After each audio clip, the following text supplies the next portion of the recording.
श्री शिवाय नमस्तुभ्यम। हम सबको पता है कि हमेशा की तरह इस बार भी पूज्य गुरुजी सावन की शिवरात्रि को पार्थिव शिवलिंग का निर्माण करा के पूजन कराने वाले हैं। बहुत ज़्यादा कमेंट थे, बहुत ज़्यादा मैसेज थे कि भैया जो पार्थिव शिवलिंग का पूजन गुरुजी कराएंगे वो शिवलिंग हमें कहाँ बनाना है, मतलब सुबह बनाना, शाम को बनाना, दोपहर में कब बनाना है, इसकी बात करेंगे। दूसरा आपको यह भी बता दूं कि पिछले साल की जो कथा हुई थी उसमें गुरुजी ने पार्थिव शिवलिंग के निर्माण में कुछ चीज़ों को मिट्टी के अंदर मिलाने की भी बात कही थी, उसकी बात इस वीडियो में करेंगे। और कौन सी बातों का ध्यान स्त्रियों को देना है इसकी बात वीडियो में करेंगे, ठीक है ना। पूरा देखिएगा जिससे आप अच्छे तरीके से पार्थिव शिवलिंग का निर्माण करके और अपनी जो भी मनोकामना है वो महादेव से पूरी करा सकते हैं, ठीक है ना। देखो सबसे पहले बात कर लेते हैं कि हमको कौन सी मिट्टी को लेना होगा। देखो जैसे यहां पे आपको दिख रहा होगा पार्थिव शिवलिंग। बात करते हैं कि पार्थिव शिवलिंग आपको बनाना कब है इसकी। देखो पार्थिव शिवलिंग की पूजन गुरुजी कब कराएंगे? शाम को 7 बजे, है ना। आपको क्या करना है, 2 अगस्त को, इससे पहले बना के मत रख लेना, एक दिन पहले नहीं, 2 अगस्त को ही आप सुबह 10-11 बजे तक अच्छे तरीके से पार्थिव शिवलिंग को बना के रख देना, है ना। और ऐसी जगह रखना ताकि अच्छे तरीके से सूख जाए। क्यों?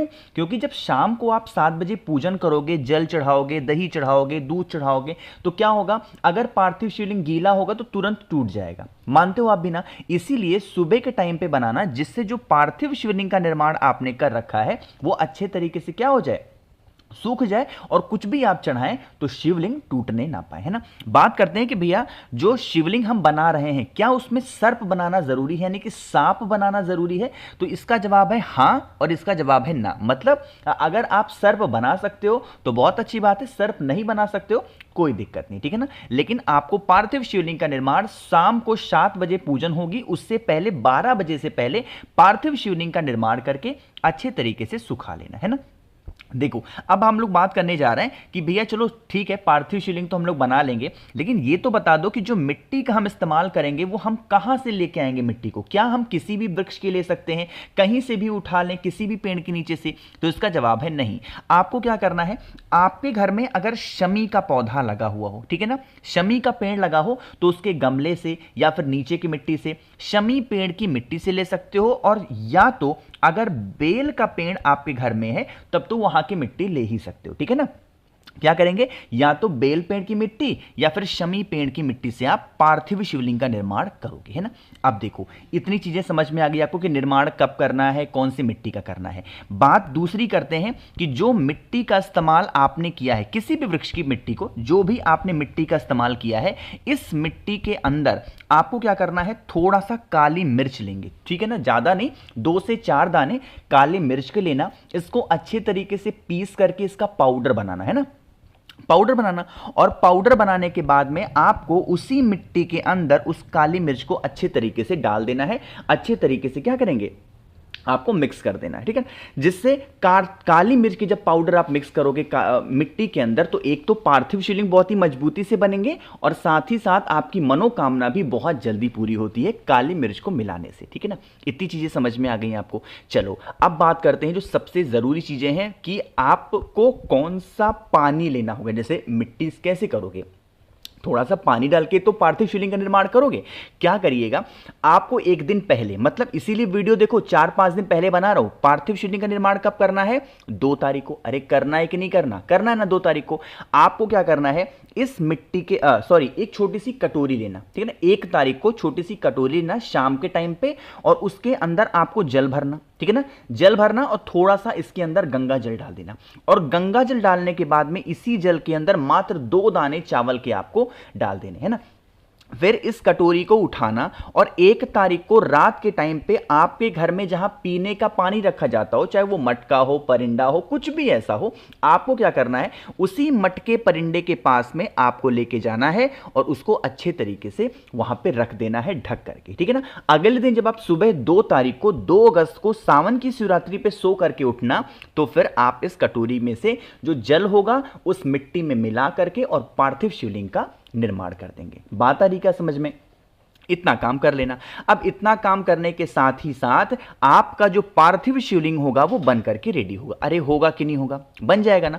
उसके बाद में जब पार्थिव शिवलिंग आप बना रहे हो, चाहे थाली में बना रहे हो, प्लेट में बना, तो जमीन पे मत बनाना, किसी भी थाली या प्लेट में बनाना। बनाने के साथ में एक बेलपत्र लेना, बहुत ही प्यारी सी सुंदर सी, और बेलपत्र को पहले थाली में रख देना और उसी बेलपत्र के ऊपर पार्थिव शिवलिंग का निर्माण करना है ना। जो पार्थिव शिवलिंग का निर्माण करोगे उसमें महादेव का पूरा परिवार विराजमान होना चाहिए। मतलब कि उस पार्थिव शिवलिंग में माता अशोक सुंदरी का स्थान भी दिखना चाहिए, भगवान गणेश का भी स्थान दिखना चाहिए, भगवान कार्तिकेय का भी, जो जलाधारी होती है हस्तकमल वो भी, और महादेव का तो शिवलिंग होना ही होना चाहिए। इस प्रकार से आपको पूर्ण विधि से महादेव के शिवलिंग का निर्माण पार्थिव शिवलिंग का करना है, वो भी मिट्टी से। मिट्टी कौन सी लेनी है ये भी मैंने बता दिया, उसके अंदर काली मिर्च क्यों डालनी है ये भी बात मैंने आप सभी को बता दी है, ठीक है ना।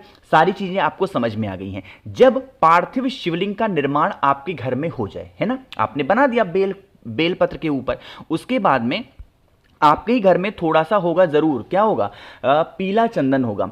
पीले चंदन से अच्छे से त्रिपुंड बना देना। देखो जैसे इस पार्थिव शिवलिंग पे त्रिपुंड बना हुआ है, आपको भी पीले चंदन से त्रिपुंड बनाना।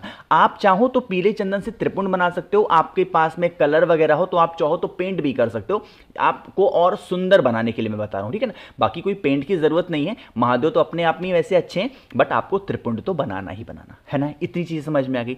अब हम लोग बात करने जा रहे हैं कुछ और चीजों की। देखो कल मैंने आपको पूजन सामग्री बताई थी। जब पूजन कराते हैं गुरुजी ना, मैं ये चीज मैं सिर्फ आपको बता रहा हूं, कोई भी नहीं बताएगा पूरे यूट्यूब पे आपको। जब पूज्य गुरुजी पूजन कराते हैं, 7 बजे से पूजन स्टार्ट होगी, तो वो ये नहीं देखते कि हमारे साथ साथ लाखों करोड़ों लोग पूजन को कर रहे हैं। ये चीज शायद चुभ जाए लोगों को, क्योंकि वहां पे बहुत ही तेजी से काम होता है, ये चढ़ाओ वो चढ़ाओ वो चढ़ाओ। तो उसमें क्या होता है, जो ऑडियंस बैठ करके कथा सुनती है और अपने घर पे पूजन करती है ना, जो भी लोग करते हैं वो उसमें कंफ्यूज होते हैं, क्या बोल रहे हैं, आप क्या चढ़ाएं आप क्या चढ़ाएं। इसके लिए आपको बहुत सुविधा के लिए मैं आपको चीज बता रहा हूं, जितनी भी पूजन सामग्री मैंने बताई थी आपको ऐसे दोने में लेना है, सभी चीज को अलग अलग दोने में रखना, आपको बहुत आसानी होगी। आप इस काम को करके देखेंगे ना, आप मुझे आके थैंक यू जरूर बोलोगे कि भैया आपने सही बताया था, हमारा आसानी से हो गया। दोना छोटा छोटा लेना और उसके अंदर जो भी गेहूं के दाने, जो भी चावल बताया गुरुजी ने, सब कुछ इसमें डाल देना है ना। एक चीज गुरुजी अपनी किसी भी पूजन में नहीं बताते हैं, वो सिर्फ मैं बताता हूं, और वो होता है नारियल, ठीक है ना।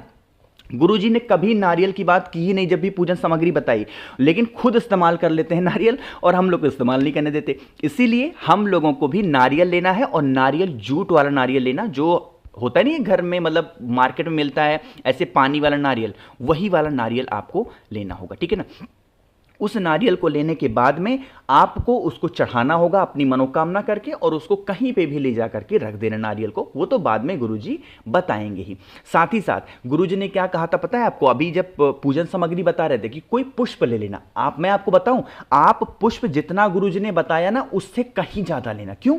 जब पूजन होती है ना, तो पता क्या बोलते हैं, यहाँ पे फूल चढ़ाइए, वहाँ पे फूल चढ़ाइए, यहाँ पे रखिए फूल, एक फूल ले लीजिए, एक पुष्प ले लीजिए। तो उसमें क्या होता है, हम लोग तो भाई चलो गिन करके 7 फूल ले लेते हैं, अब वो तो ढेर सारा लेके बैठे रहते हैं, यहाँ चढ़ाओ, अब हम लोग पास कमी पड़ जाती है। इसीलिए मैं आपसे कहता हूँ, फूल जो भी लेना ज़्यादा मात्रा में लेके बैठना, कि जब भी वहाँ से कहें कि फूल ले लो, अक्षत ले लो, उन सभी चीज़ों को चढ़ाना। और जितनी जितनी चीज़ें पूज्य गुरुजी ने बताई हैं, उन सबों को तो आप, ये जो मैंने आपको बताया ना दोना, इसमें तो रखना ही रखना गिन करके, बाकी अलग से अपनी थाली में थोड़ा थोड़ा और रख लेना। क्योंकि बोलते ना थोड़ा सा अक्षत ले लो, थोड़ा सा चावल ले लो, तो भाई हमने तो 108 चावल के दाने गिन करके रखे हैं, अब उसमें से ले लेंगे तब तो ये कम पड़ जाएगा।